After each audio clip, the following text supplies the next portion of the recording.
आपण आज आहे ना सोया मंचुरियन बनवतोय। मिरची, लसूण,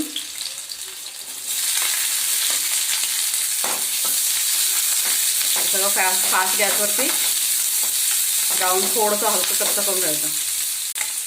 शिमला मिरची टाकायची, ते सुद्धा हलकं परतून घ्यायचं। समजा soya sauce, red chilli sauce,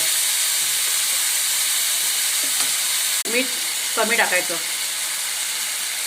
अर्धा चमचा कॉर्नफ्लॉवर भिजवलेली, गॅस फास्ट ठेवायचा। आता कॉर्नफ्लॉवर चांगलं मिक्स झाल्यावरती हे सोयाचे पकोडे बनवले आहेत, हे चांगले मिक्स करून घ्यायचे। हे बघा तयार झाले आपलं सोया चंक मंचुरियन। झटकेपणे पटकन अशी होणारी आपली ही आजची रेसिपी। तुम्हाला कशी वाटली ती कमेंट करून नक्की सांगा।